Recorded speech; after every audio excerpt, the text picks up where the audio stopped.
ಎಷ್ಟೋ ಜನ ಹೆಣ್ಮಕ್ಳು ಅವ್ರದ್ದೇ ಆದಂಥ ಒಂದು ಫ್ಯಾಮ್ಲಿ ರೆಸ್ಪಾನ್ಸಿಬಿಲಿಟೀಸ್ ಮಕ್ಕಳು ಅಂತೆಲ್ಲ ಶುರು ಮಾಡಿಕೊಂಡಾಗ ಅವ್ರ ಪರ್ಸ್ನಲ್ ಐಡೆಂಟಿಟಿ ಕೆರಿಯರ್ ಗೋಲ್ಸ್ ಎಲ್ಲದನ್ನು ಸ್ಯಾಕ್ರಿಫೈಸ್ ಮಾಡಿಬಿಡಿಸ್ತಾರೆ. ಅಲ್ಲೊಂದು ಫುಲ್ ಸ್ಟಾಪ್ ಕೂಡ ಇಟ್ಟಿರ್ತಾರೆ. But remember one thing, it's never to late.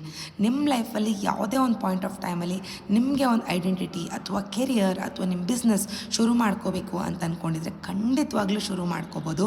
ಅದಕ್ಕೆ ಯಾವುದೇ ಆದಂಥ ಟೈಮ್ ಏಜ್ ಏನನ್ನೂ ಇರೋದಿಲ್ಲ.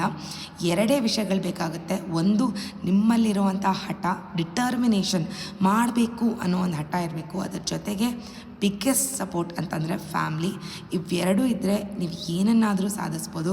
ನಿಮಗೆ ಆದಂಥ ಒಂದು ಕೆರಿಯರ್ ಐಡೆಂಟಿಟಿ ಏನನ್ನಾದರೂ ಪಡ್ಕೋಬೋದು.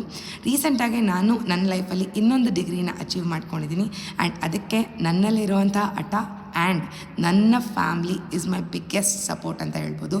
ಸೊ ನಾನು ಮಾಡಿದ್ದೀನಿ ಅಂದರೆ ಖಂಡಿತ ನೀವು ಕೂಡ ಮಾಡ್ಬೋದು.